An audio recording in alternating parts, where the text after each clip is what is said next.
Welcome to Shanti's Desk. Today we'll be talking about digestion concepts. One of the digestion concepts what I'll be taking up in this video is secretion of gastric acid by the parietal cells. So let's move ahead with this video. The points detailed in this video are the gross review of the stomach anatomy, the structure and function of the parietal cells, the regulation of gastric acid secretion, gross as well as the detailed, and in the end I will be discussing about the mechanism of gastric acid secretion. So let's move ahead with the gross review of stomach anatomy. Here we have the stomach anatomy. If I have to divide the stomach as per the anatomical structures, I can have fundus, corpus and antrum. So I can have a fundus over here, corpus over here and the antrum. Besides this, there are two other minor structures which are part and parcel of the stomach. This is referred to as a cardia, and there is another one which is referred to as a pylorus. So pylorus will open into the small intestine and cardia will be having an attachment with the esophagus. So these are the two other structures which are not discussed over here. So I'll be restricting myself to fundus, corpus and antrum. So functionally, if I have to talk about the stomach, I will refer stomach as a gastric gland, and from functional point of view, I can divide it into functional divisions which are referred to as oxyntic gland and a pyloric gland. The oxyntic gland is contributed by your fundus and corpus. So fundus and corpus will give and form the full lot of area over here will be covering your oxyntic gland, and approximately it contributes to around 80% of the total stomach. If we have to refer to the pyloric gland, it is constituted only of the antrum, and it will contribute to around 20% of the total stomach area, and this is the pyloric gland. So we have 80% which is contributed by the oxyntic gland and a small 20% which is contributed by the pyloric gland, and both these are the glandular tissues. That means they are going to secrete whole lot of their secretions into the lumen of the stomach, which will help in the process of digestion. Let's see here further. We'll see which cells are the part of these structures, that is of oxyntic gland and the pyloric gland. So we have the major cells which play a role over here in the oxyntic gland are mucus cells, the parietal cells which are also referred to as oxyntic cells. Then we have a chief cell or zymogen cells, or sometimes also referred to as a peptic cell. Besides this, we have enteroendocrine cells, which are actual endocrine cells which will be secreting some of the hormones which will have either the paracrine effect or the endocrine effect on the stomach or the process of digestion. So besides this, we have cells which are referred to as ECL cells. These are nothing but the enterochromatin-like cells, and these are the cells which are involved in the histamine. So we have ECL cells which are releasing the histamine. We have enteroendocrine cells which release lots of hormones. We have chief cells or zymogen cells or peptic cells which secrete pepsinogen, which will be later converted to pepsin under the influence of gastric acid. And we have the parietal cell oxyntic cells which secrete gastric acid, and we have a mucus which will be secreting your mucus as well as the bicarbonate ions. And besides that, many other buffering constituents which will account for neutralization of the acid once there is a time when you don't require the gastric acid for digestion to remain in your stomach. So that time the mucus and the bicarbonate ions will be very effective. So besides this, if we come to the pyloric gland, you have the pylorus, antrum, the major constituted by antrum, and a small structure which is referred to as pylorus. So if we see the lining of this pyloric gland, it will be having these three major type of cells which are referred to as D cells, G cells and the mucus cells. So mucus cells as a part and parcel, they will be secreting your some of the buffering constituents as well as the mucus. If we go for G cells, G cells will be secreting gastrin, and D cells will be secreting the somatostatin. So this will also play a major role in regulation of the digestion in terms of their effect on so many other cells. So today we are going to see in this video the secretion by these parietal cells. Okay, and we are interested in their secretion, that is the gastric acid. So let's go ahead with these parietal cells, which are part and parcel of the oxygen gland, besides many other cells which are in their neighborhood. So these are the linings of oxygen gland and the pyloric gland. So if I take the lining of the stomach in the area of oxygen gland, it will be having all these type of cells. And if I take the area of the pyloric gland, the stomach lining, I will get all these types of cells lining that stomach. So there are so many things which are very interesting in this diagram, which need to be explained. The first thing, these are the adaptations or care which is taken by nature to develop or to increase the surface area. How do we increase the surface area? Depending on the demand, we need to increase the surface area. So there's a famous example of it. We have the microvilli in the intestine, small intestine, which account for so much increased area. So similarly, we have, and those microvilli are the outfoldings of the stomach wall. No, not stomach wall, the intestinal wall. But if we go for stomach wall, the stomach wall will be infolded. So you get these gastric pits inside. So in the oxytic gland pits, you will find the main type of cells which are characteristic features over here are you have a parietal cell, you have mucus cells, you have ECL cell, you have D cells, you have chip cells, you have another enterochromaffin cells. So all these cells are there. But what gives of which are the cells which are the identity of the oxytic gland? So we have these parietal cells here. And we have the enterochromaffin like cells which you will not get in the pyloric gland. Okay, so these parietal cells, if you see these green cells which I am pointing out over here, these are nothing but the parietal cells, and these are the cells in which we are interested today in this video to talk about their function and how they bring about the secretion of the gastric acid. So besides this, the characteristic feature cell over here in this region are the ECL cells which are releasing the histamine. So we are interested in histamine, we are interested in HCl which is secreted by parietal cells. Let's move on to the pyloric gland. So if I have to talk about in similar way regarding the pyloric gland, the characteristic feature besides many other cells, the characteristic featured cells over here are nothing but the G cells, and these will be secreting the gastrin. It's not that D cells are not, these are not, I'm not interested much in all these other cells today because I have to talk about the parietal cells and how they are being governed by these ECL like cells and your G cells to bring about better digestion in the stomach area. So we have to take into consideration these parietal cells, we have to keep in mind these ACL cells, we have to keep in mind the G cells and so on. So let's move ahead with the next. Let me zoom on to these parietal cells now, how they look, what they have, what are their structures and why these structures are present. So let's zoom on to the structure and function of the parietal cells. So these are the cells which are having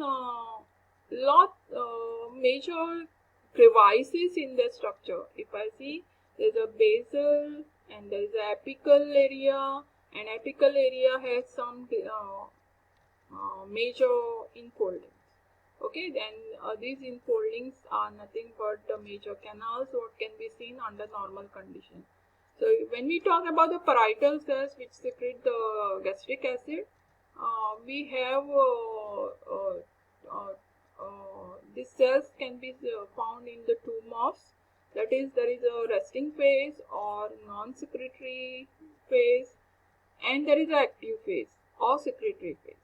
So after it is stimulated, how the structure gets changed and why it is changed.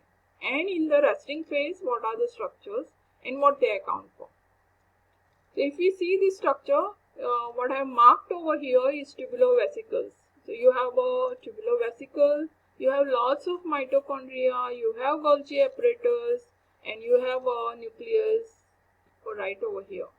So characteristic feature of the resting cell, that is the resting parietal cell, yeah, they should have lots of tubulovesicles. Because end of the day, what we are interested in, these cells, if they are going to form a secretory cell, then they should have a secretory membrane or the surface area should increase. Okay, so these tubulovesicles are very important for that. When it is stimulated, it will change its structure from this stage to this active stage. And what happens over here? We have marked over here something which is referred to as canaliculus. So all these tubulovesicles, they have a fusion with the interacting molecules, and they fuse to form a continuous membrane which will give lots of canals, small crevices, canaliculi over here to increase the surface area.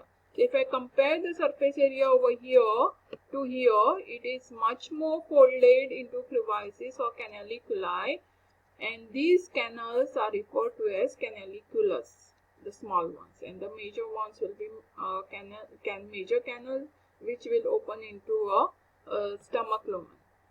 And that is how there is increase in surface area because of this infolding and outfolding in crevices due to the fusion of the tubulovesicles to the plasma membrane in this area. So to do all this major dynamism which is contributed by the cells, which is experienced by the cells from resting phase to stimulated phase, obviously it should have a lot of energy stored with it. So this mitochondria account for those all that energy demand. So this cell, parietal cell, is highly rich in mitochondria, and the presence of lots of mitochondria also account for one more thing, that is, it will be showing lots of aerobic respiration, and that aerobic respiration will give us lots of ATP production. So there is a lot of demand for these cells to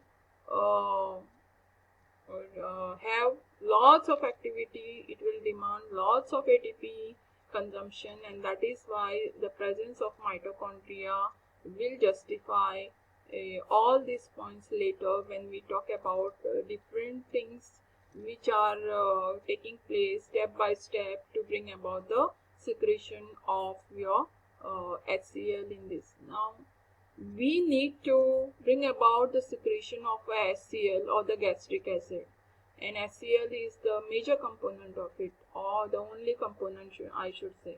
So in this, when we are saying that there is a secretion of HCl, that means you require a H plus ion and you also require a chloride ion. So you need to come both this chloride and HCl to come out of all these membrane areas.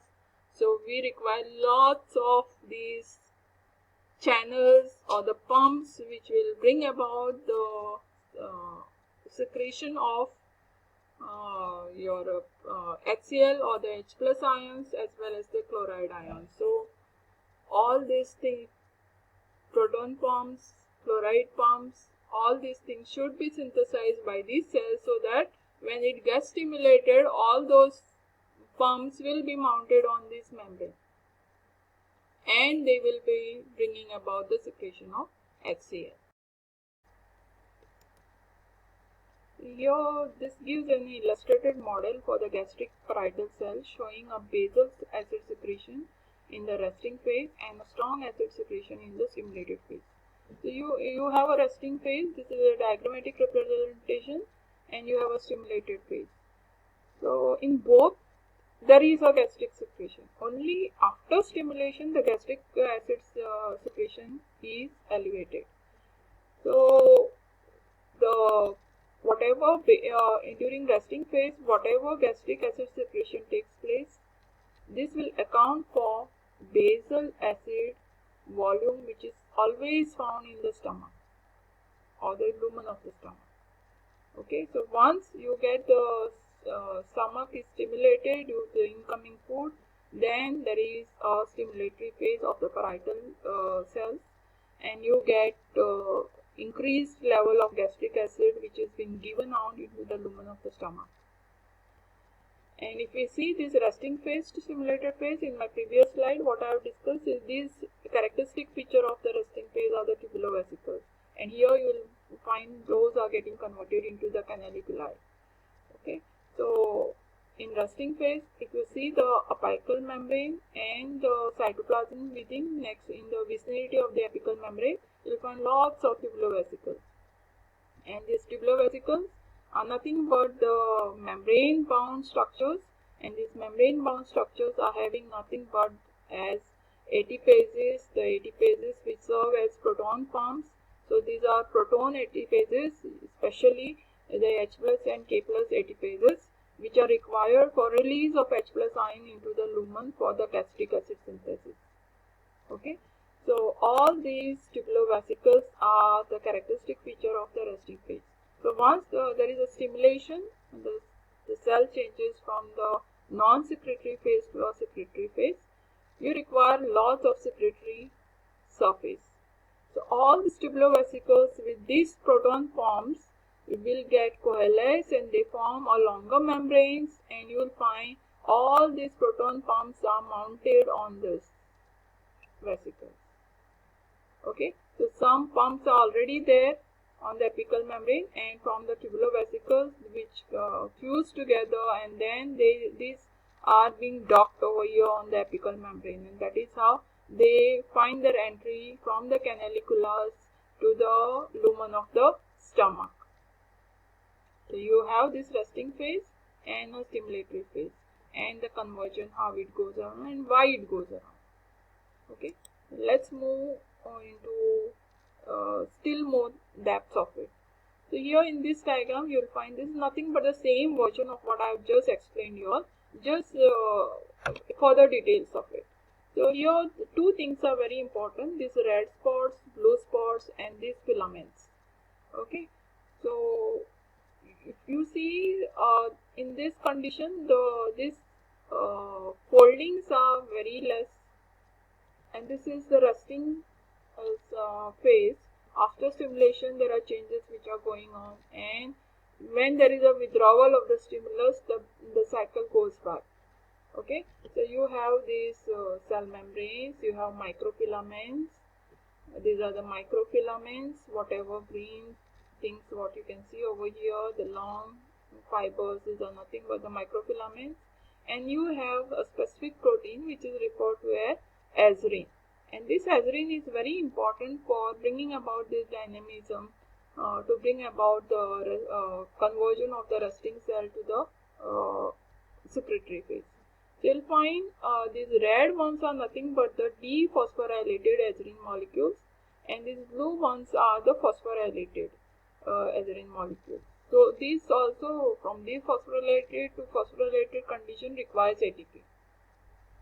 Okay, so once there is a stimulation, you can see in this next picture, lots of these red molecules are shown over here as blue molecules. So there is a conversion, and this conversion bring about the coalescing of this membrane, the tubulovesicles over here around these filaments. Yeah, and you will find the more infolding. Okay, and all infolding are being formed to give rise to the canaliculi. Okay, the canaliculus which is formed, which will be then emptying into the stomach lumen.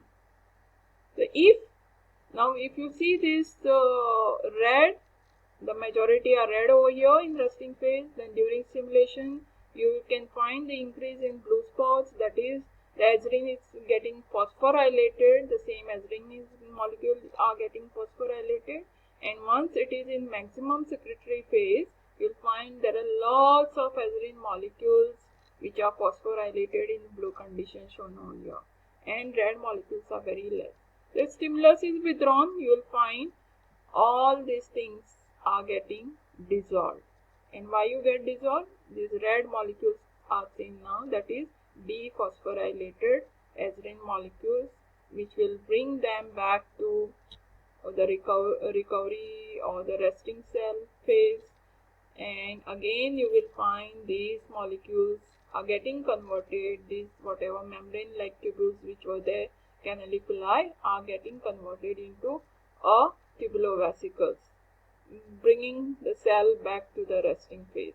So this azirin molecule and their phosphorylation and dephosphorylated is very important as far as the conversion or the dynamism which is seen in this parietal cell. So if I have to still zoom on to it to show the importance of various molecules, like how we have seen the azirin molecules, how they are important, microvilli which are formed due to the microfilaments over there, how they bring about those infolding and formation of those cytoskeletal structures which aid in formation of that canaliculus and all. So in this slide, it is the same thing which is explained, but I want to focus on some of the important molecules. So you find the inactive tubulovesicles. So during the stimulation, what happens is all those vesicles which are there in the vicinity of the apical membrane will come closer to the apical membrane. They will coalesce on their way and they form the bigger vesicles or tubes, and then they will be docked on the apical plasma membrane, so that longer tubes will find or will have a continuity with the apical plasma membrane, and that is how the docking, the complexations with various things, and you will find these proton pumps which are now part and parcel of the apical membrane, and they will bring about the HCl secretion. Now if after this, and you can find these lots of ATPs are getting consumed over here, that accounts for those ample of mitochondria what we got over there in the previous structure in the resting phase, and then in secretory phase also there were lots of mitochondria. So they will help to provide all these ATP molecules which are required for the HCl secretion. So once the stimulation is withdrawn, then what happens? Then there is endocytosis taking place, and this endocytosis or the again tubule formation, tubulovesicle formation is stimulated, and this is stimulated by two molecules over here. This is the dynamine and the calithrin. So when these two molecules come in proximity with the apical membrane, they will identify the structures which need to be endocytosized, and they will bring about the endocytosis, and whatever needs to be degraded will be will be taken to for degradation, so that all those molecules will be, all the raw materials are recycled. After endocytosis, whatever things need to be again recycled back to the tubulovesicles will be recycled back to the tubulovesicles by formation of early endosomes, then the recycled endosome, and then the actual vesicles. And that is how you will find this coalescing of the tubulovesicles towards the apical membrane to form the canalicula, followed by the secretion of the HCl or the gastric acid in the stomach lumen. And once the stimulus is withdrawn, Then you will find these extra membranes which were added to increase the surface area for axial secretion are again excised and internalized during the process of endocytosis back to the cytoplasm. So there are two things which are very important for this slide. The first, there are so many other molecules which are involved in this bringing about the docking and getting them fused, and these are a part and parcel of the snare family, and these calithrin and dynamine which are important for the endocytosis and reverting the cell from the active state to the resting state. Let's move on to the next slide. Let's look upon the function of the parietal cells now. If we talk about the function of the parietal cells, the main function of the parietal cells is to secrete the gastric acid. So parietal cell will secrete a gastric acid which will lead to acidifying of the gastric content to around pH of 1 to 2. So it's a quite acidic environment which is created over there by the gastric acid, that is by secretion of the HCl by the parietal cells. Now, why this acidic medium is required? The first function what this acidic medium does over here is inactive pepsinogen, which is secreted by the nearby chief cells of this region, will be now this pepsinogen, the inactive form, will be converted to pepsin. So this pepsinogen is a proenzyme, so it will be converted to pepsin, the active enzymes which will bring about the digestion of the proteins. So it's basically a protease enzyme. So you get under the acidic medium, the pepsinogen, the proenzyme is getting converted into an active enzyme, that is pepsin, to bring about the digestion of the protein molecules. Now the second function of the acidic environment that is created over there is it will also kill the ingested bacteria which has come along with the ingested food, and will also provide nutrient solubilization due to its acidic environment. Third, it will also promote the flow of bile and the pancreatic juice to bring about the completion of the digestion. Now besides this secretion of the gastric acid, the parietal cells also secrete an intrinsic factor which is referred to as a gastric intrinsic factor, which is nothing but a glycoprotein produced by a parietal cells of the stomach that combines with the vitamin B12 in the duodenum, and then it will help or aid this vitamin B12 for its absorption in the ileum. So usually we have in this diagram the gross idea about how the vitamin B12 is being processed once it is ingested. So after ingestion, that is in oral cavity, it will be combined with the haptocorins, the binding molecule. If it is not getting combined with the haptocorins, it is going to get degraded once it comes into stomach. So it is very important for it to get combined or get attached to the haptocorins, which are secreted by the saliva and also by the gastric juices. So there you can see here the blue color vitamin B12 molecules, and these are the haptocorin molecules of the saliva and the gastric juice. So if this combination is not there, then they will get degraded. So during this process of digestion over here, there is a splitting of this vitamin B12 molecule from the haptocorins, and then what happens? And again it requires another molecule to be combined with, so that can remain throughout the digestion what takes place over here in the intestine, in the duodenal part. So in duodenum, it gets attached to the GIF molecule which was secreted by the parietal cells of the stomach. It gets attached over here in the duodenum, and henceforth complex between the vitamin B12 and GIF moves along the rest of the digestive tract, and in the ileum it will be getting absorbed in the blood, and that is how vitamin B12 will remain in the blood or will be absorbed in blood, and the GIF molecules will be recycled back for its again for its secretion by the parietal cells. So all these things go on as far as the GIF is concerned and its relation to absorption of the vitamin B12 in the ileum portion of the intestine. So let's go ahead with the next slide.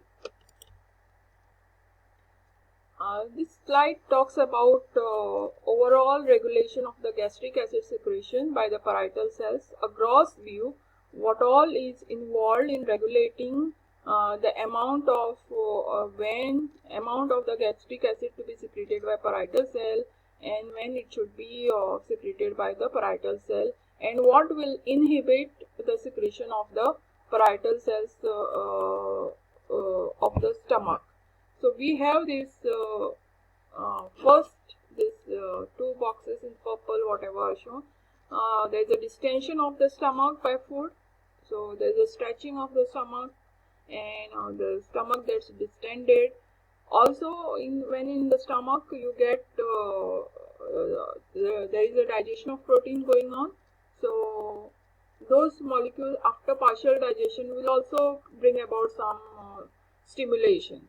So first stimulation will be brought about by the way we smell, all that cephalic phase of gastric secretion, what we call. So that is involved, and major by distension of the stomach by food. So this will stimulate the local enteric nervous system reflexes. It will also stimulate the vagovagal reflexes, and this will bring about the two things. The stimulation or the release of the acetylcholine by local enteric nervous system. So this acetylcholine will go and stimulate the antral G cells. They will also stimulate the ECL cells, and they will also stimulate the parietal cells directly. This acetylcholine is nothing but a neurotransmitter which is stimulating all these three types of cells. Okay, so second pathway is this vagovagal reflexes. Now this will secrete a GRP molecule which will be targeting the antral G cells. The vagovagal reflex will also stimulate the production of the acetylcholine or the release of acetylcholine. So these two reflexes will stimulate acetylcholine to further stimulate the antral cells, the ECL cell as well as the parietal cells directly. So you have lots of acetylcholine stimulation going on over here. So vagovagal reflex will on the other half will secrete the GRP which will be targeting only the antral G cells. Now antral G cells are nothing but these are the part of the other part of the pyloric gland of the stomach, which was contributing to around 20% of the digestive gland. So antral G cells, and these antral G cells are going to secrete gastrin. This gastrin will have a direct influence on the parietal cell to increase its secretion of HCl. Now gastrin indirectly after its release also has a stimulation of the ECL cell, and now the ECL cell, if you see, it has got stimulation from acetylcholine, it has got stimulation from the antral G cell through gastrin, and then this is going to secrete histamine, and this histamine will have its influence on the parietal cells. Okay, so you have stimulation of the parietal cell via gastrin, via histamine. So gastrin is coming from the G cell, the histamine is coming from the ECL cells, and on both these cells are stimulated by the local ENS reflexes as well as your vagovagal reflexes. As digestion of the protein proceeds, you have these peptides and amino acids also. So this again will bring about the stimulation of the antral G cell to produce more and more gastrin, which will have effect directly on the parietal cell and will be having effect on the ECL cell also to produce histamine that will again stimulate the parietal cells. Now this was all about the stimulation. Now what about the inhibition part of it? So if you see on this, focus on this diagram, you have the G cells, you have D cells, you have ECL cells, and you have the parietal cells. Now see the location of the ECL cell and parietal cell. They are in a different glandular area than the G cells. So whatever secretions are there of G cells are serving as endocrine secretions, and via endocrine through blood, they will be having its influence on the ECL and the parietal cell, that is the stimulatory effects. Okay, and again ECL will have its paracrine effect on the parietal cells because they are neighboring cells. So once this HCl is secreted, or you get lots of acidity inside the stomach glandula or in the lumen of the stomach, the D cells get stimulated. So once your pH goes beyond 1 or 2, then when it is very acidic, it is time for D cells to get stimulated, because by then lots of digestion which was supposed to take place in stomach has already been done. So these D cells get stimulated and will have inhibitory effect on the G cell. So when there is inhibitory effect on G cells, it is not going to secrete gastrin longer. So there is no gastrin, there is no stimulation by this stimulation of gastrin for the parietal cells. So no gastrin, no ECL cells, and so on. So that is how it goes on. Let's go in further details of these regulatory mechanisms which bring about the secretion of the gastric acid by the parietal cells. Now the three secretocoques which are involved in this are acetylcholine, gastrin, and histamine molecules, which directly or indirectly induce the acid secretion by the parietal cell.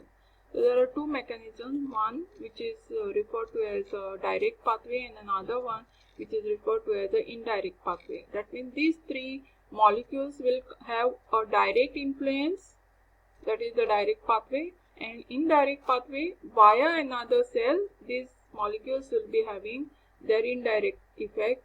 So once they influence one cell, the secretion of that other cell will have an influence to bring about the further indirect effect of stimulatory for your parietal cells. Now let's see in direct pathway. In the direct pathway, acetylcholine, gastrin, and histamine stimulate the parietal cells, triggering the secretion of H+ into the lumen. So acetylcholine, histamine, and gastrin directly come to these receptors. They bound to the receptors and bring about the signal transduction, which will bring about the mounting of the proton pumps and then release of your hydrogen ions or protons inside the lumen of the stomach. In indirect pathway, the acetylcholine and gastrin will also side by side will have a stimulatory effect on the ECL cell.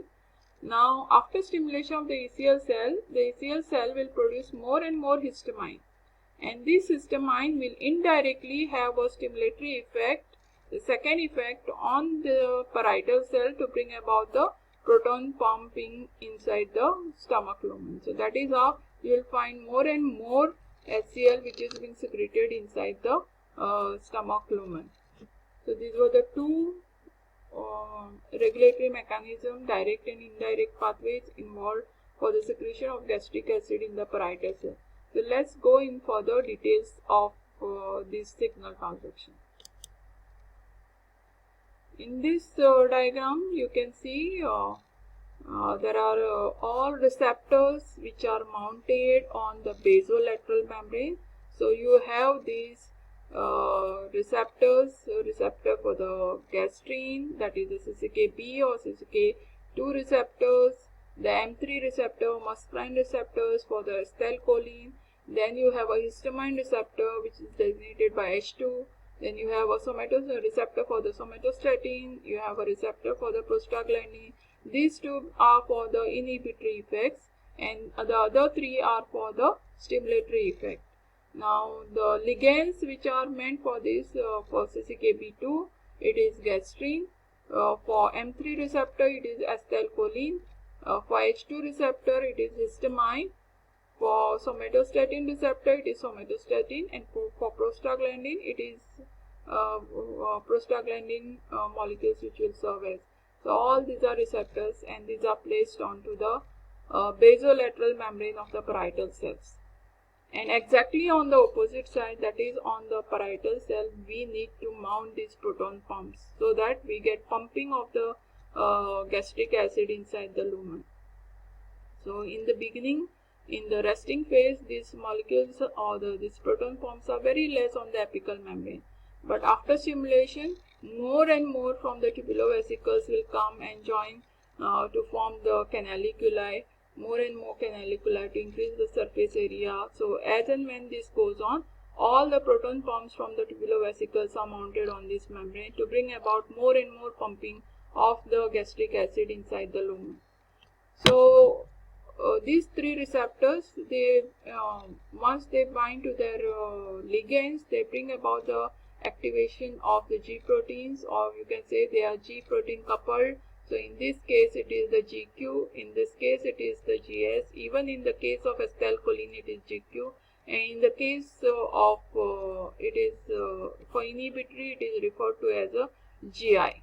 So once you get the G protein coupled, so G protein will influence the formation of the PLC. PLC will give you the formation or will go and give you the conversion from PIP2 to IP3. This will bring about the release of the calcium from the cytoplasmic calcium store, that is endoplasmic reticulum, and this will bring about change in structural component of all cytoskeletal structures will move accordingly to bring about the changes from the resting phase to the secretory phase to increase the surface area over here and mounting of the proton pumps.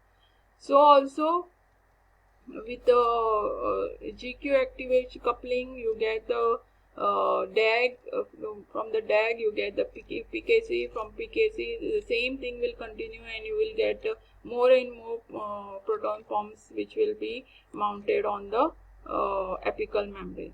So in case of histamine, it is the GS G protein coupling which goes on, which will bring about the activation of the adenyl cyclase.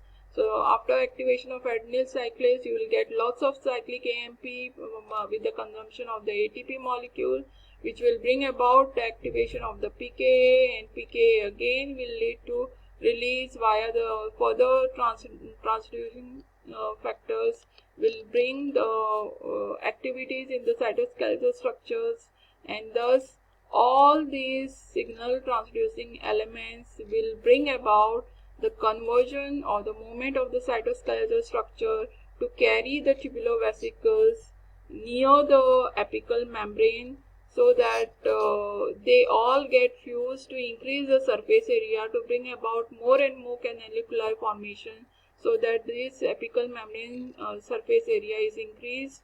And as these vesicles are coming together and coalescing with the membrane, they will mount these more and more proton pumps on this to bring about more and more secretion of the protons inside the lumen of the stomach. So these are the things which are going on as a part and parcel once the parietal cell is stimulated.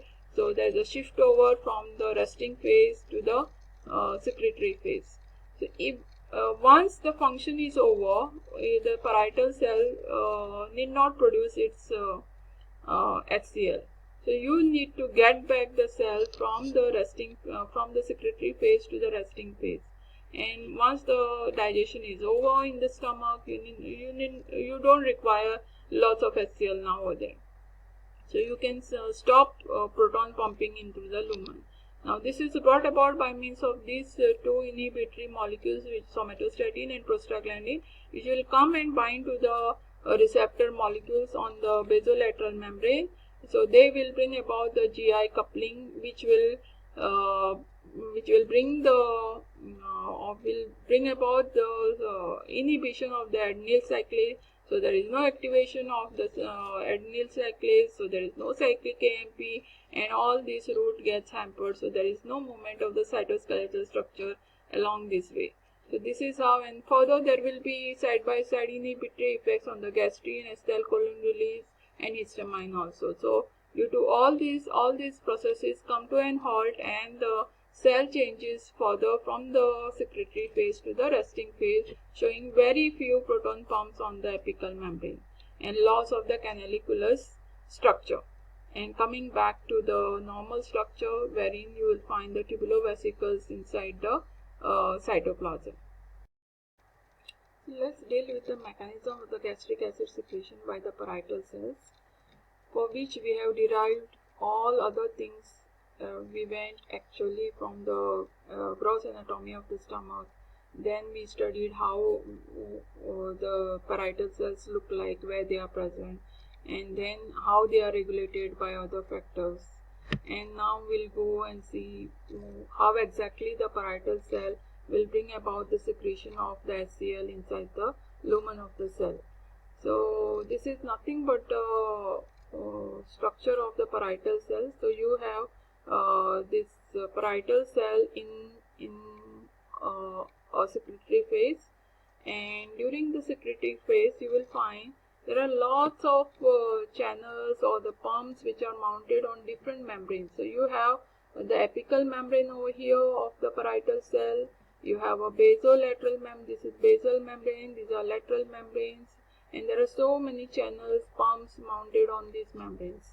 So let's go one by one, and at the end I will try and give you the full sum up of how the secretion goes on. So let's talk about this. So on the basolateral membrane, let's see how many and what type of receptor channels are there. So you have this channel which will bring about the pumping in of the chloride ions. Along with the chloride ions, two chloride ions, you get incoming sodium as well as the potassium ion also. So the ratio of chloride to sodium is 2:1, and ratio to chloride to potassium is also 2:1. So in next you have the pump which will bring about one sodium in and one proton out. Next one you have sodium potassium ATPase molecule, which is nothing but an enzyme in a way, and this enzyme, for functioning of it requires consumption of the ATP. Why? Because it has to run its show across the electric potential gradient, so also the concentration gradient. So when all these things, when they are going against the diffusion against the concentration gradients or electropotential gradients, then they require the ATP consumption. So this sodium potassium ATPase, which is mounted on the basolateral membrane, requires the ATP consumption, and the function of that will be to pump out the sodium and to pump in the potassium from the interstitial space. So sodium goes out from the cell to the interstitial space, and the potassium from the interstitial space comes into the cytoplasm, and the ratio here is 3 ions of sodium to 2 ions of potassium, which are exchanged at this junction. Next we have a channel which is referred to as a conductance channel, potassium channel, which will pump out the potassium from inside of the cytoplasm to outside. So these are referred to as a conductance channel. So unless until a particular conductance level is reached, they will not open. So their opening and closing depends on the conductance of the neighboring or the vicinity, and that is how they open and bring about the pumping of the ion. Next we have the chloride ion, wherein one chloride ion is brought inside in exchange of the bicarbonate ion. So the bicarbonate ion is exchanged, and your one chloride ion is brought inside from the interstitial space to the cytoplasm. Now let's go to the apical membrane. And in the apical membrane, our requirement is of two types of pumps. We require a proton pump to pump out the hydrogen ion, and along with hydrogen ion we need to provide the chloride also to bring about the production of HCl. So unless and until we have these two ions, the H plus ion and Cl, we will not get HCl. So both these channels should be there so that we get a H plus and Cl minus. So these two pumps are now mounted on the apical membrane, the proton pump and the chloride ions. These are nothing, the CFTR means it is the cystic fibrosis transmembrane receptors. So you have these chloride conductance channels and the proton pumps to bring about the secretion of the HCl. Now let's move on to the actual signal transduction, or what exactly happens once the cell is stimulated. So once the cell is stimulated, there is a receptor binding to the ligand, and that will bring about the signal transduction in the cytoplasm. All that signal transduction will bring about the mobilization of the cytoskeletal structures, that will bring the coalescence of the tubulovesicles, and all the tubulovesicles will come and form a part of a apical membrane to bring about the canaliculi structure of the secretory phase of the parietal cells. So once this is done, you have this mounting of these proton pumps and chloride channels on the apical membranes.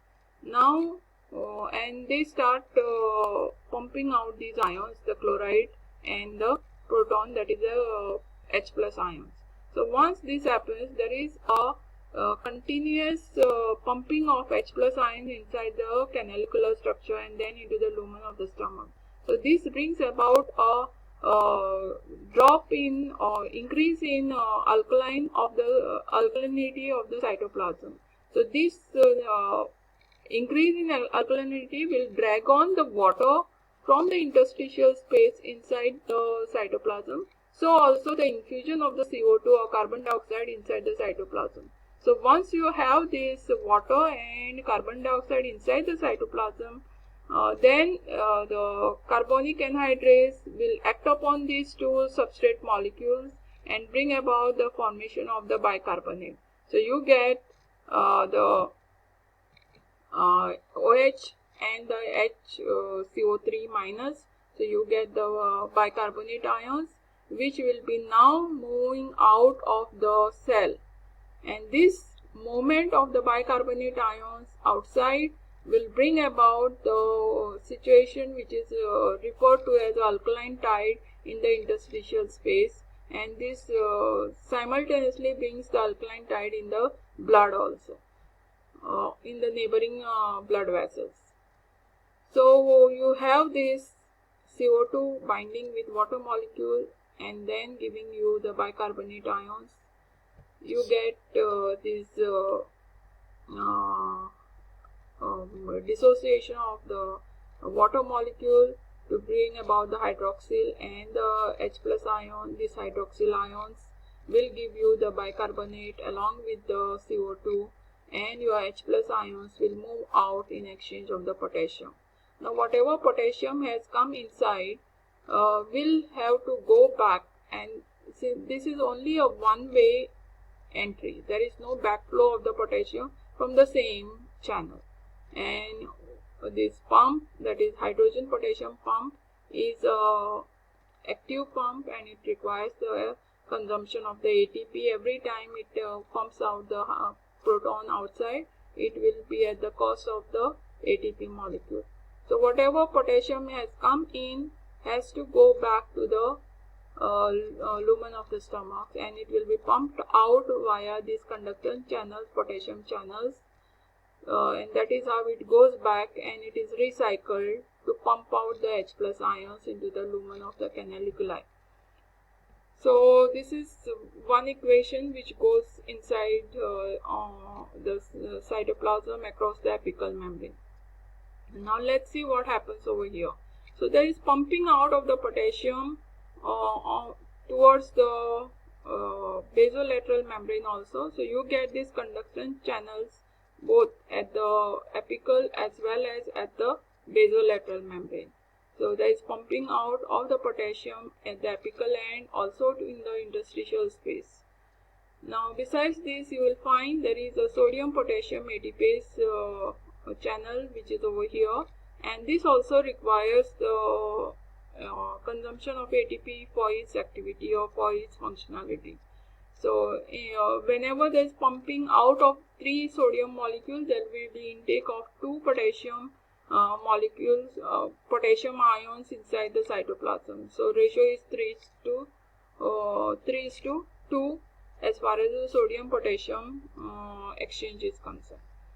Now this is the way how the 2 potassium are coming in, so that there will be lots of neutralization as far as whatever changes had taken place in pumping out this proton, because simultaneously the potassium ions are taken care to go out and then come in. So let's talk about this chloride, how the chloride comes. So there is a special channel or wherein it's a symport. So along with the two chloride ions, there will be intake of 1 potassium ion, as well as there will be intake of 1 sodium ion. So along with these 2 ions, the chloride ions will also enter the cytoplasm. The chloride ions will also move via the conductance channels which are there on the basolateral membrane, and that will replenish the gradient of chloride, which will be pumped out to form the HCl. Okay, so once these chloride molecules are formed, pumped inside the cytoplasm, they will move out via the CFTR channel, chloride channel, and there will be secretion of these chloride ions inside the canalicular space, and there they combine to get the HCl, and this HCl will be given out into the lumen of the stomach. That's how full thing goes on. Now as far as this sodium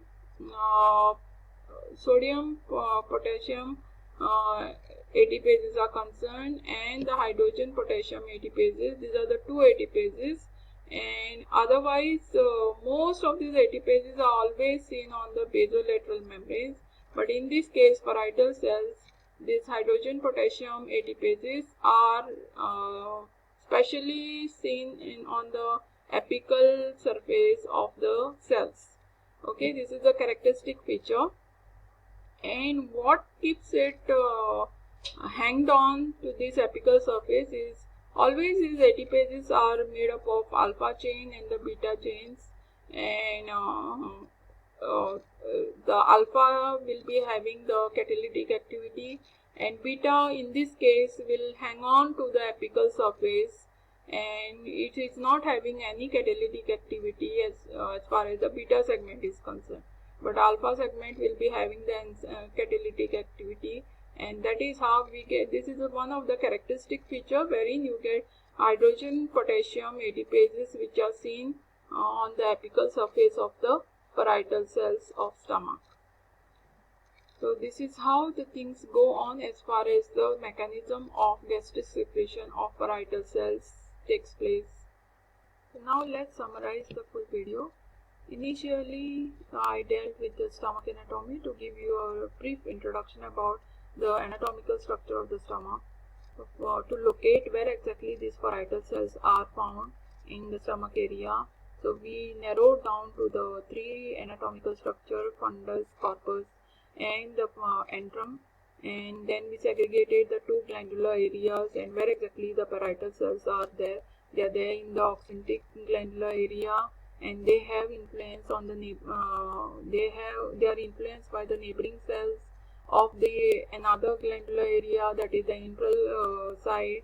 Antrum cells will also influence the parietal cells.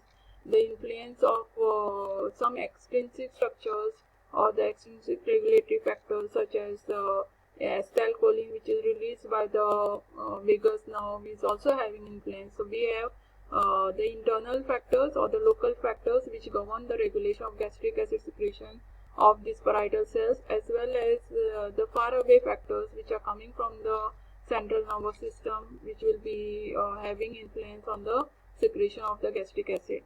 And in the end, I dealt with the mechanism of the gastric acid secretion, how exactly and what are the signal transduction, what are the tools available with the parietal cells which help them to bring about a perfect secretion of the gastric acid inside the lumen of the stomach, and to bring about the digestion for which it is meant and secreted for. And with this, I will like to end this video. Thank you very much.